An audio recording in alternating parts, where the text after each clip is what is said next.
Hello and welcome to Outland Japan.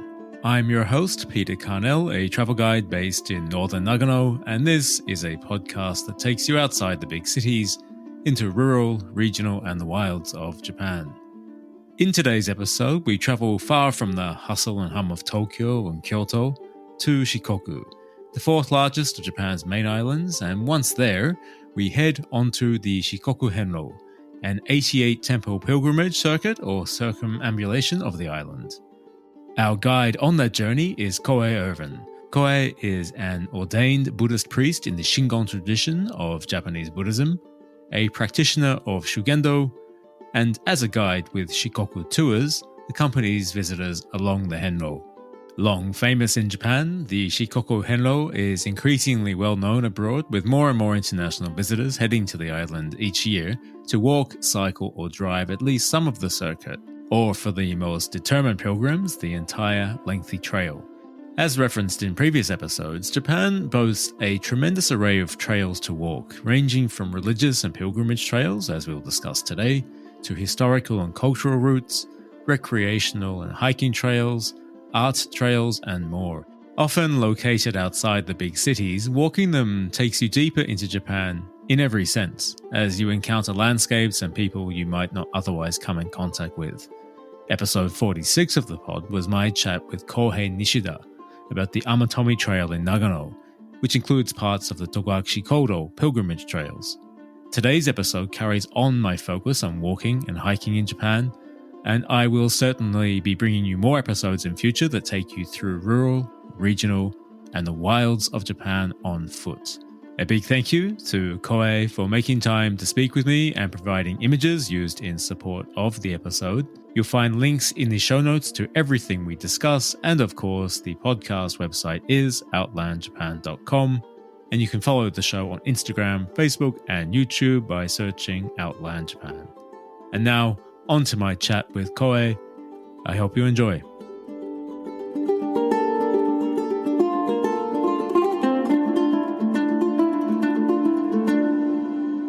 My guest on the podcast today is Kōei Ervin, a Shingon Buddhist priest, Shugendō practitioner, and tour guide with Shikoku Tours, based in Shikoku. And it is Shikoku's famous Shikoku Henro, which we are going to discuss today. So Kōei, how are you? I'm doing great. Thank you very much for having me. Now, as I just mentioned, you're based in Shikoku, and I think most listeners will have heard of it. But for those who have not, where is Shikoku in relation to other areas of Japan?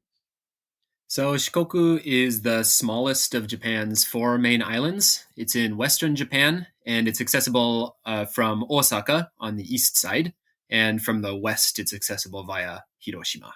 Yeah, so the smallest of the four main islands, but still quite a large island.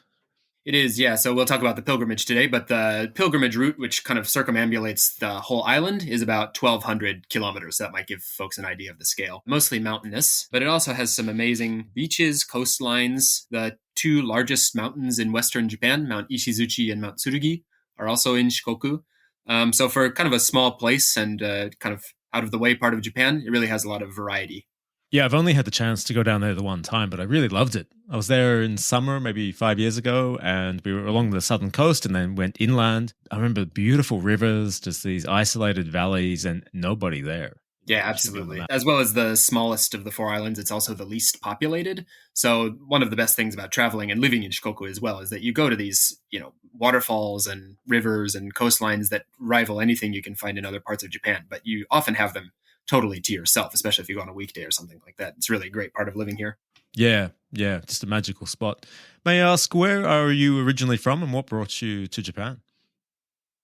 So I'm from Omaha, Nebraska in the United States. I haven't met that many people from Nebraska in Japan, but it does happen every once in a while. Not in Shikoku as far as I know. In university, I studied religions, and during the course of studying all kinds of world religions, I got interested in Buddhism, in particular Zen, and was thinking maybe I wanted to study Zen and Japanese traditions in grad school, but realized that I didn't speak any Japanese. And so I decided to come and teach English in Japan as a way of kind of learning Japanese and also getting a firsthand experience of the culture. The first 3 years I lived in the Ogasawara Islands on an island called Chichijima, which are barely Japan. They're about 1,000 kilometers south of Tokyo, only accessible by a ferry, which takes 24 hours. And they've only been inhabited by humans in general for like 100 years. The first people who inhabited them were also Europeans.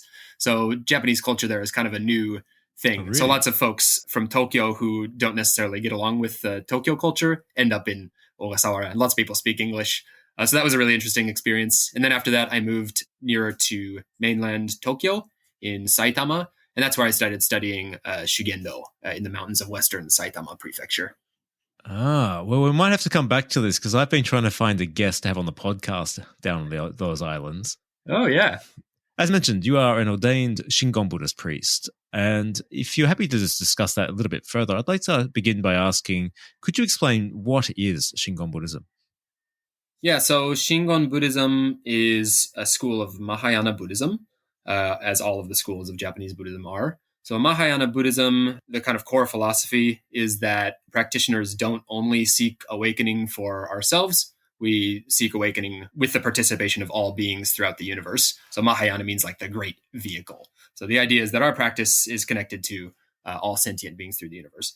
So what makes Shingon different from other schools of Japanese Buddhism is that it's an esoteric school. Esoteric means that there's kind of things that are secret or hidden. And there's a lot of different ways of interpreting that word esoteric. If somebody goes and sees a Shingon ceremony, the most obvious thing that they'll notice is that it's very ritual based. And during the course of rituals, Shingon priests kind of hide or keep secret a lot of the hand gestures that we use. So that's kind of one level of the secrecy. And the reason for that is because the teachings and practices can only be transmitted from teacher to student. So that's kind of what makes our school a little bit different from other ones. I know a question that comes up quite regularly from my guests is how does a person become ordained as a Buddhist priest or Buddhist monk in Japan? And I realize that everybody's story would be different. It would very much depend on the sect that you are a member of. But in terms of your own journey, Kōei, how long did it take for you to be ordained and what was the process? So yeah, ordination is a bit different from Western religions in that it's the first step in a long process of becoming a fully operational priest, so to speak. I was ordained as a Shingon priest 2 years ago. Well, I was practicing Shugendō for a few years before that, which includes a lot of similar practices to Shingon lay practice. And then I met my teacher and over time developed a relationship with him. And as we talked, I kind of realized that being ordained and being part of the organization of Koyasan Shingon sect would kind of help my goals for practice and for what I would like to do in the future. After we decided that that was the case, then basically all you have to do is what your teacher tells you to do. So that's one of the convenient things about Shingon, I guess. Thank you for sharing that. That takes us on very nicely to the Shikoku Henro, or the Shikoku Pilgrimage, a circuit of 88 temples across the island. It has long attracted Japanese pilgrims and in more recent years is increasingly well known and walked by international visitors. Could you go into a little more detail about the Shikoku Henro and what's involved? The Shikoku Henro, as I mentioned a little bit, is a pilgrimage route that goes all the way around the island of Shikoku. So there are 88 main temples, main stops along the way, where folks stop and traditionally do a prayer service and make offerings before they go on to the next one. So usually it's called the 88 temple pilgrimage, but there are also 20 bekkaku temples, extra temples, to create a total of 108. And then there are a huge number of bangai, unnumbered sacred sites as well throughout the island. So as people go around, they can really kind of mix and match and visit the kind of temples that appeal to them. So as far as the history of the Henro, there's kind of the faith side of that history. All of the temples are associated with the founder of Shingon Buddhism, who was named Kūkai when he was alive. And then after he died, he became known as Kōbō Daishi, or the master who spread the Dharma. So he was born in Kagawa Prefecture, one of the 4 prefectures of Shikoku. And he went to China when he was about 30 years old. And he studied esoteric Buddhism there and brought it back to Japan. And it had this huge cultural influence on Japanese Buddhism and Japanese culture in general. And Kūkai himself was also a really kind of larger than life figure, even during his lifetime. And then after he died, that just continued as people used his memory to spread Shingon Buddhism and to raise money for building temples and things like that. And so over time, people started visiting sacred sites that were associated with Kūkai throughout Shikoku. A lot of the sites are kind of legendary. They have legends and stories associated with Kūkai. So that's kind of the faith side of things, is this story of Kūkai. But actually, the roots of the Henro go back much deeper than even Kūkai. So obviously pilgrimage and sacred journeys and things like that are as old as probably humanity itself. So it seems like there was a pilgrimage route that didn't involve any temples. It was centered more on sacred sites, caves and waterfalls that Kūkai himself says that he participated in. So when he was young, he was wandering around as a kind of mendicant monk. And he says that he visited one site in Tokushima Prefecture on the eastern part of Shikoku, a place called Tairyu-san, which is now one of the 88 temples, and meditated on a mountain there. And then he visited a place in Kochi on the southern coast of Shikoku, a cave, and meditated there. And then he also says he visited Mount Ishizuchi, the tallest mountain in western Japan, and meditated there. And then, of course, he was born in Kagawa Prefecture. So he was wandering around what seems like a network of sacred sites that was used by ascetic practitioners. And then over time, that network spread out into the lay population. And eventually, legends of Kōbō Daishi were kind of layered on top of this deeper pilgrimage route throughout Shikoku. And so it's 88 temples, and you said there's the additional 20 with that. So that adds up very nicely to 108, which I assume is not coincidental. That's right. When you look at the map of the 108 sites around Shikoku, it looks just like a Buddhist rosary, which have 108 beads. So that number 108, as your listeners probably know, pops up pretty frequently in Eastern religions, particularly in Buddhism and Hinduism. And in Buddhism, the interpretation is that there are 108 afflictions that cause people to be reborn into lives of suffering. And also, on the flip side, 108 ways that we can escape from suffering. As you mentioned, Kōei, the circuit itself is 1,200 kilometers. That's around 745 miles in length. Do you know when was it formalized into the circuit that we have today? It was a long process. There's a mention of 88 temples from the Middle Ages, around the 1500s. It's carved on a bell in one of the temples. But just that one mention of 88, and then over time, as we approach the Edo period in the 1600s, there are increasing numbers of references to the number 88. When it really takes the modern form that we know and love now is in the 17th century. There was a monk who lived in Osaka called Shingon, and he wrote really the first guidebook to the Shikoku pilgrimage. So he himself walked around the pilgrimage many times, loved the pilgrimage, and he carved many marker stones to show people along the way. And then he wrote a guidebook that was mass-produced that includes all of the 88 sacred sites that we know now, as well as elements of the prayer service that's used now, and the temple songs that are still sung at many of the temples by pilgrims. During that period, did you need permission to walk it? Yeah, absolutely. So in the Edo period, it was one of the most authoritarian societies that's ever existed. You had to get permission to do anything. And really one of the only reasons that people were allowed to travel was for religious purposes. So it was a highly religious and in some cases superstitious society. So as pilgrims go around nowadays, most pilgrims will get a stamp in a book called a goshuin, like a red stamp, and then a staff person at the temple will write the name of the Buddha worshipped there. So the origin of that is as a receipt that people had offered sutras or made an offering to the temple and really visited there. And then that would be checked kind of like a passport at different checkpoints throughout Japan. So now it's kind of a sacred thing. People get these stamps in the book, but originally it was more of a secular thing as people went through these checkpoints. So no doubt with 88 temples, there's a lot of variation between them. However, would you mind describing some of the temples that you visited on the Henro and the ones that maybe have stood out to you? Yeah, one of the best things about Shikoku is the variety of the temples. So really within the 88, there are little neighborhood temples that are just local places where people still go for funerals and memorial services and things like that. And on the other hand, there are these spectacular temples built alongside cliffs and things like that. Number 21, Tairyuji, is my favorite temple on the pilgrimage. And I mentioned that a little while ago as one of the places where Kūkai himself says that he meditated. So what's wonderful about Tairyuji is that you walk up a mountain to get to it. It's at about, I believe, 900 meters in elevation through a beautiful forest path that has these old stone markers that previous pilgrims have left along the way to help folks like us still walking it. And when you get to the temple itself is it was known as the Mount Koya of the West at one point. So it was a huge monastic complex with lots of trainees. Now there are only a few priests living there, but it's still modeled on Mount Koya and has a really similar atmosphere, but with many less visitors. And then after you pray at the temple, you can walk up a path to the peak of the mountain under which the temple is built. And there's a huge statue of Kōbō Daishi meditating on a kind of rocky crag up at the top. And you can see all the way to the ocean. So Kūkai's name means Ku means sky and Kai means sea. So he particularly liked meditating in places where he could see both the sky and the ocean. So it's a wonderful place to sit. And you can feel both the kind of formalized religious side through this beautiful temple and also the natural power, I think, that gives the Henro its potency and has for almost 1,000 years. Actually, you mentioned that was temple number 21. So I assume that there is an official start point and an official end point.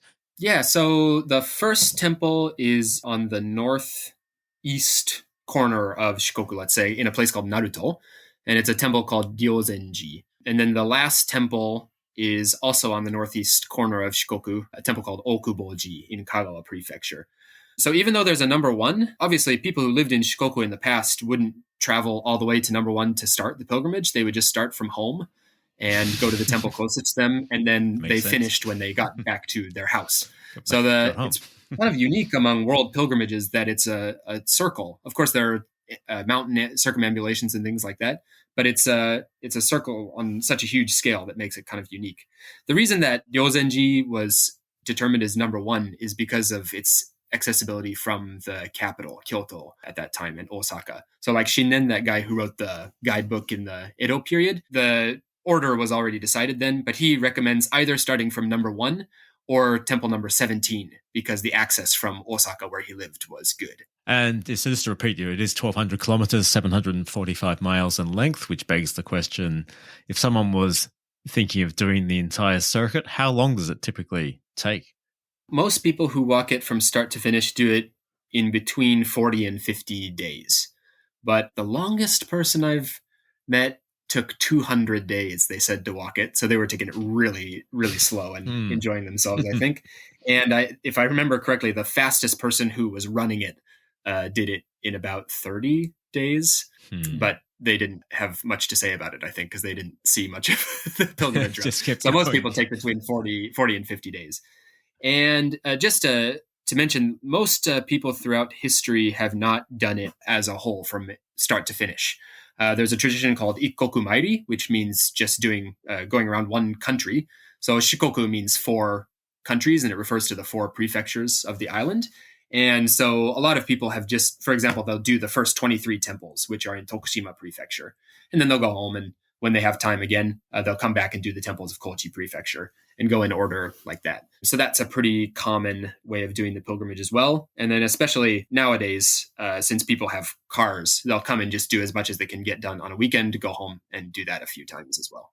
So 88 temples spaced over 1,200 kilometers. I assume that some temples are in quite close proximity. So if you were walking it, you'd be visiting multiple temples on one day. And then on other days, you'd be walking much more significant distances to go between the temples. I know it's a very broad question. That means that you must be passing through a lot of different environments and walking on a variety of roads or trails. Could you give an idea, Kōei, of exactly what someone can expect when walking? Passes through pretty much every kind of environment that we have in Shikoku, which is one of the charms of the trail. It's 80% paved.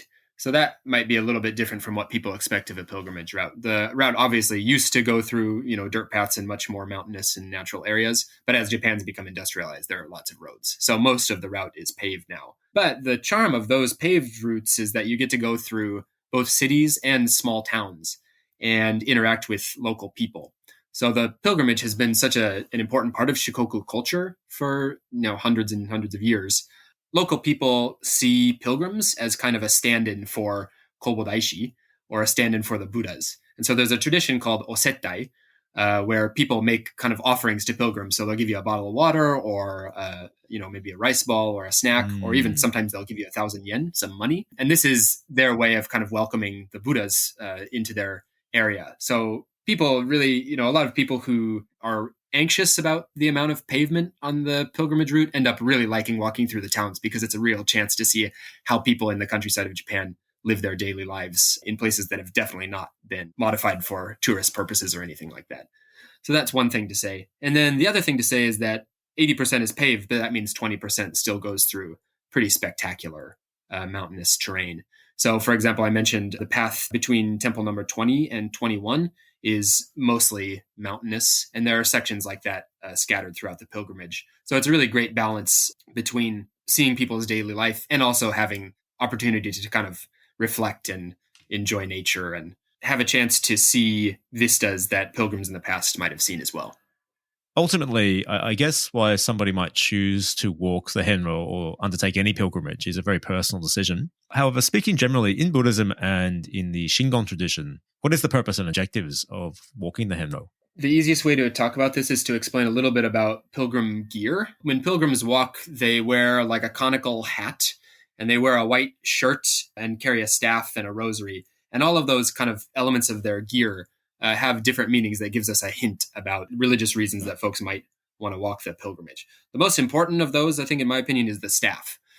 So on the staff is written an expression you'll see all over the pilgrimage, which is Dōgyō Ni Nin. And it's made up of 4 Chinese characters that mean 2 people practicing together. And so the idea is that as you walk and go to these sites associated with Kōbō Daishi is walking with you.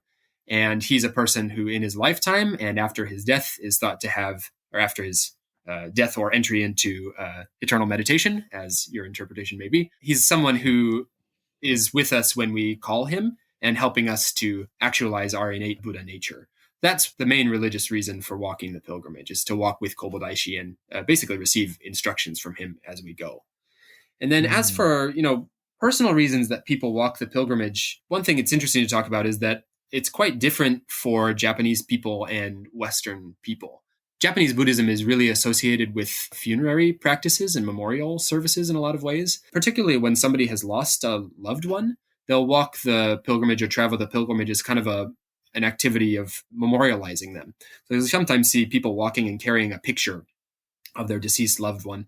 Every time you go to a temple, you offer a paper slip with your name and a petition on it. And so they'll write, I pray for my deceased ancestors. So that's one big reason that Japanese people will do it, is to kind of share the merits of the practice with their ancestors who have gone before them.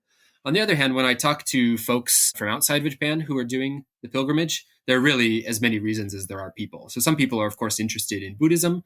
Others are interested in seeing the culture and nature of the Japanese countryside. Other people are interested in it as a physical activity. As I look through the writings of people who have done the pilgrimage throughout history, you can find pretty much all of those takes on the pilgrimage from Japanese perspectives too. So anybody who's interested in the pilgrimage, I think you'll find the reason that you have done the pilgrimage closer to the end rather than the beginning. So it might be interesting just to come and try it.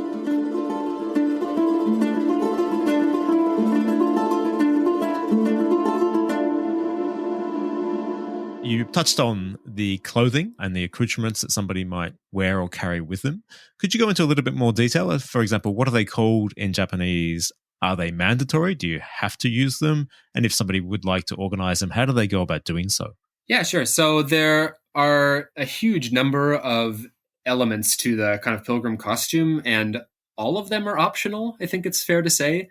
And if you look at like illustrations from those old guidebooks at what people were wearing and carrying with them, it's not very similar to what they carry today.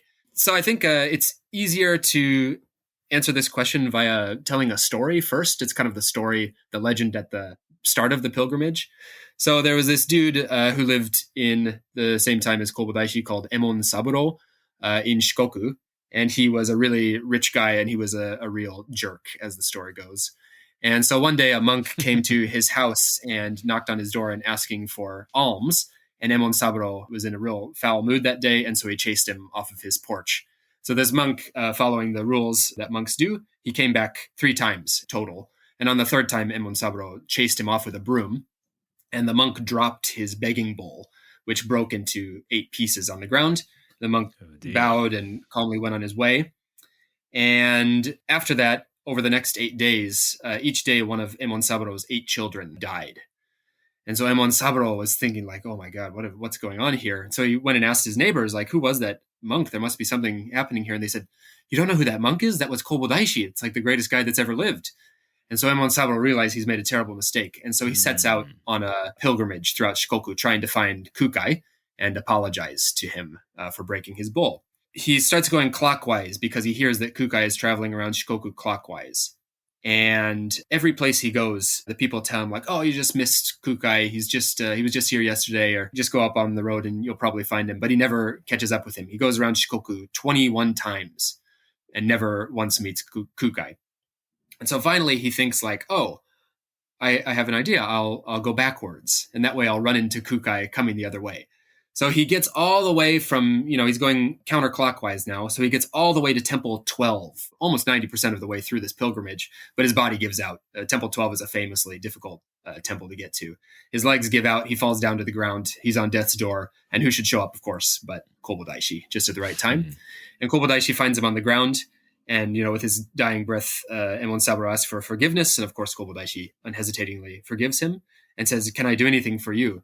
And Emon Saburo says, "Oh, I'd like to be reborn into a warrior clan, the Kono clan, on the western side of Shikoku." So Kōbō Daishi writes Emon Saburo reborn on a stone and presses it into Emon Saburo's hand, and Emon Saburo dies.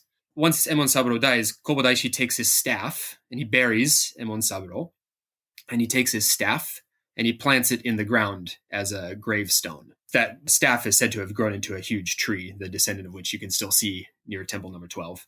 And just to finish up the story, of course, a couple of months later, a healthy baby boy is born to the Kono clan, except that his fist is tightly closed. And a couple of strong guys pry open this baby's fist, and of course out falls a stone that says Emon Saburo reborn. And that stone allegedly can still be seen at one of the pilgrimage temples, Ishiteiji, in Matsuyama Prefecture. So the reason that I tell that story is because it associates the staff with funerals, with a gravestone. And that, I think, is the first of these elements, many of which are associated with funerary practices. So, for example, the conical hat, kasa, that pilgrims wear has a Chinese poem written on it. And that poem was written on the kind of canopy that's put over dead bodies during Japanese funerals as well. The white shirt is also associated with death. It's something people wear before they're cremated. And in the past, Henro pilgrims used to carry money with them so that if they died along the route, they would have money so that whoever found them could pay for their funeral.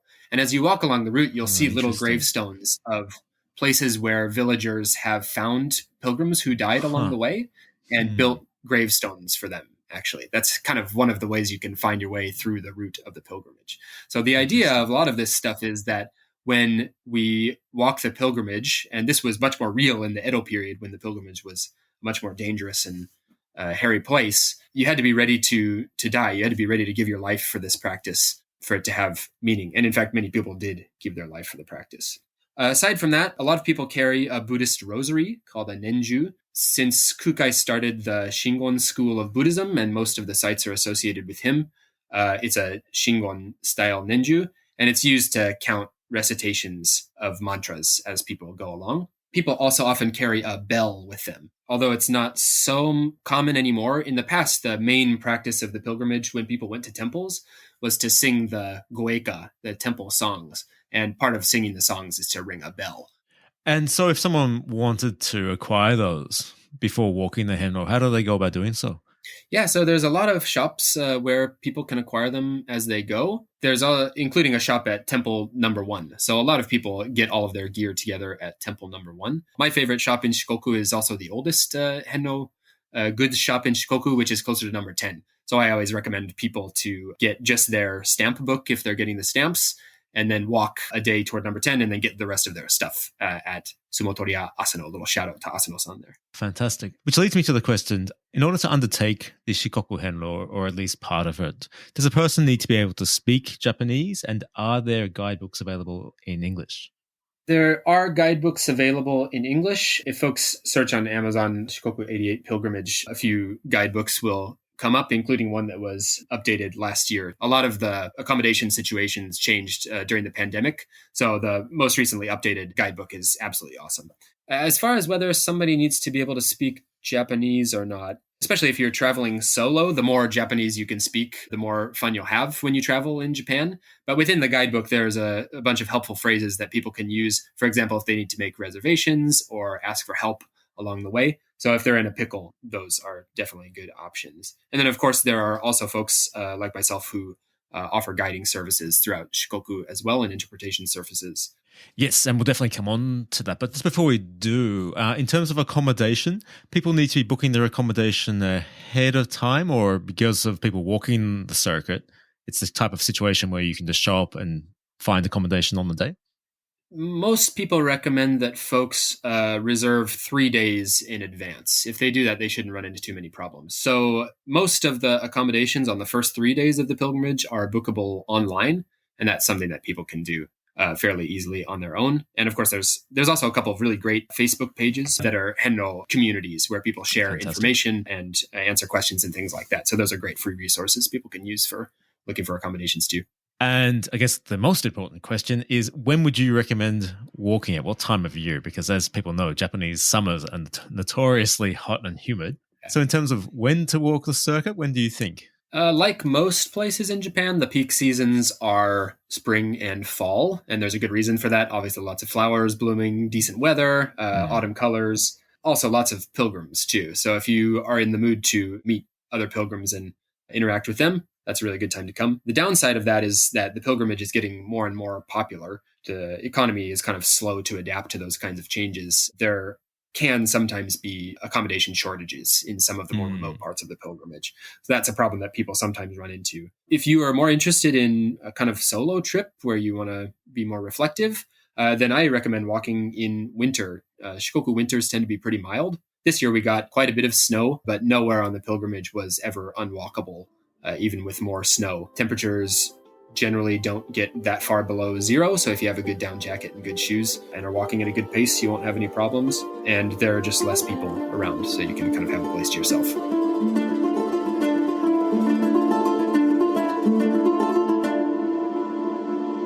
So obviously anyone can walk the Shikoku Henro. You don't need to identify as Buddhist to do so.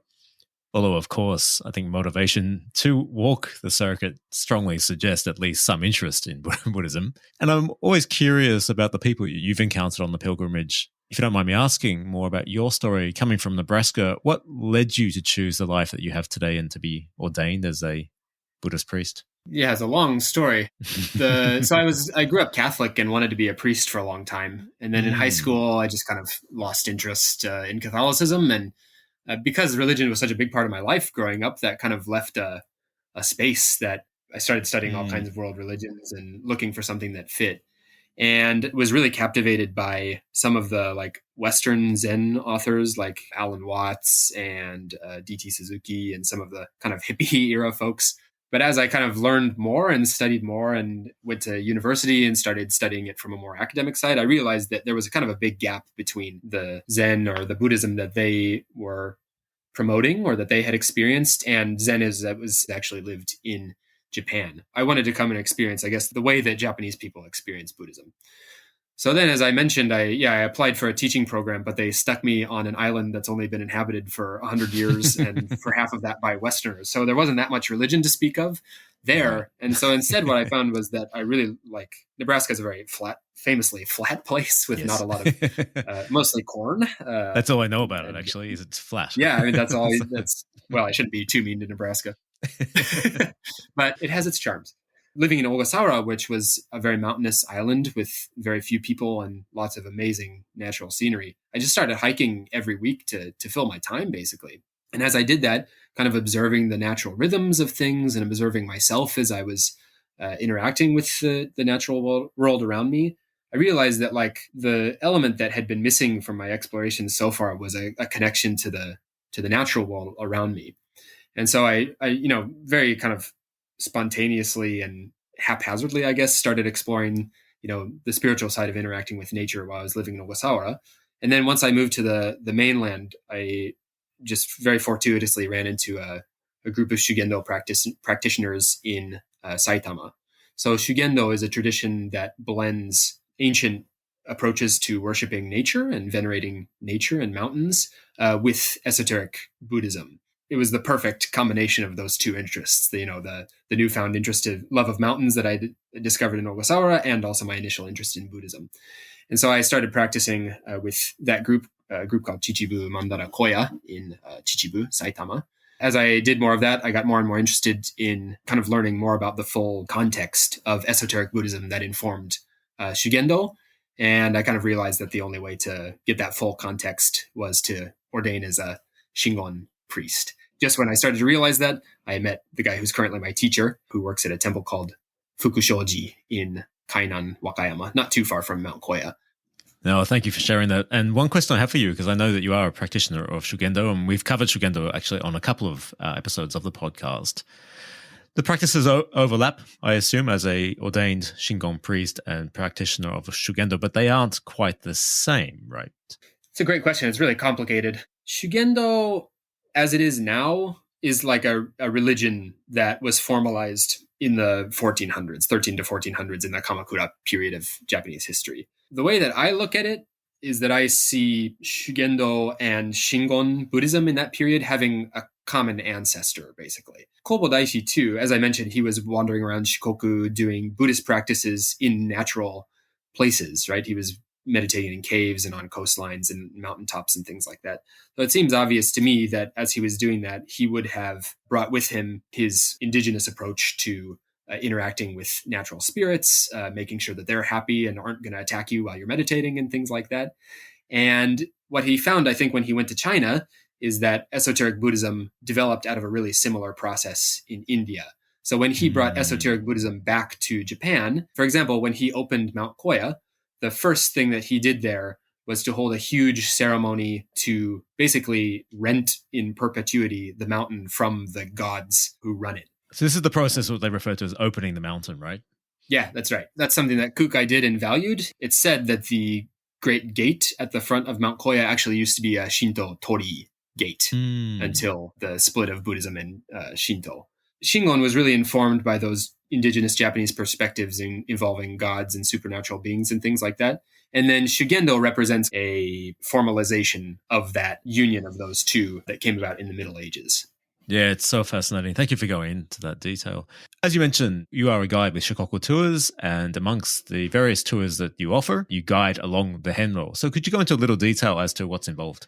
The vast majority of people who walk the Henro now do so on their own. They do their own research and kind of make their own hotel reservations and things like that. But a lot of people don't have the time or energy, I guess, to do that kind of thing. So if folks want a little bit of help, Shikoku Tours is somewhere they can call. All of our tours are customizable, so we can kind of work with you to make an itinerary that's right for you. Just to give you an idea of some of what we offer, our most popular tour is basically based on that 20% of the pilgrimage which isn't paved. So, for example, walking up to Temple 21 and some of the other temples that are in more mountainous areas. Basically, that tour happens over the course of about a week, and we take folks by private car across the distances that they would otherwise have to bridge by walking, and then go up to those mountain temples. So that's a great way to kind of get a flavor of the pilgrimage for folks who don't have the time to do the whole thing. It sounds ideal, actually. And in terms of accommodation, because it's customizable, the guests have a range of accommodation they can choose from depending on their budget, or how does that work? Absolutely. So Shikoku has a huge variety of accommodations, lots of great onsen, ryokans, and more modern onsen hotels, for example. And then one of the unique things about the Henro is that there are also temple accommodations called shukubo. So when you stay in a shukubo, you get to experience what pilgrims have experienced for a lot of the Henro, which is a pretty simple but comfortable room, filling but simple Buddhist cuisine. And then you have the chance to participate in either the morning or evening service of the temple done by the temple priest, which is a really special experience that gives you a little bit more context behind the practices that folks are undertaking. For sure. And if someone were to book the Henro tour through Shikoku Tours, would they be guaranteed to be getting you as the guide, or there's a range of guides that are used? So I'm kind of the main pilgrimage person right now with Shikoku Tours. But yeah, the Henro is getting more and more popular, and there's unfortunately only one of me, or fortunately, depending on your perspective. But there are a few other folks who also guide the pilgrimage. So you're in good hands, no matter who you end up with. Fantastic. What's the website? So our website is shikokutours.com. If you send an email to us through the website, we'll get right back in touch with you and figure out how we can work best together. And Kōei, you also have a nice website yourself. Can you just give the details as to that? Yeah, so I have a blog where I recently have mostly been writing about the different Buddhas that are worshipped in the temples on the pilgrimage, but I kind of just write about whatever comes to mind or whatever folks ask me questions about. So yeah, if you have any questions, please feel free to reach out to me. The website is scatteredblossoms.com. and there's a contact form on there. So if you have any questions about the Henro or about Buddhism, Shingon, Shugendō, anything, or just want to chat, just send me a message on there. Terrific. And as always, there'll be links in the show notes to all of those, everything that we've discussed today. Kōei, I want to say to you a very big thank you. You've been a tremendous guest, actually. And so I could keep talking to you all day because I'm yet to walk any part of the Henro. I would very much like to at some point. Just need to convince my wife to give me the time off and to look after our boys. Just full disclosure to your listeners, I also have not walked to the full pilgrimage myself either, for similar reasons. It's hard to find the time. But we're Peter, we're happy to have you whenever you make the time. I'd love to. But yeah, so thank you so much. And looking forward to getting this episode online because I know it will be popular. And I hope we can find a reason to speak again because it's been really fascinating. It's been my pleasure. Thank you so much for having me, and I hope to talk to you again. That's it for today's episode. Another big thank you to Kōei. I hope to find a reason to have you back on.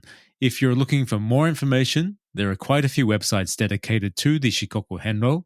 You'll find links to some of them in the show notes, along with the Shikoku Tours website. That's Shikoku, Shikoku, tours.com, and Kōei's blog, scatteredblossoms.com. You'll also find links to the route guide, Facebook groups, and clothing and supply store Kōei recommended during our interview in the show notes. The podcast website is once again outlandjapan.com, and you can follow the show on Instagram, Facebook, and YouTube. Just search Outland Japan. My name is Peter Carnell. This has been Outland Japan. I'll be back in a couple of weeks' time with what will be episode 50 and the final episode of season 4. Until then, bye for now.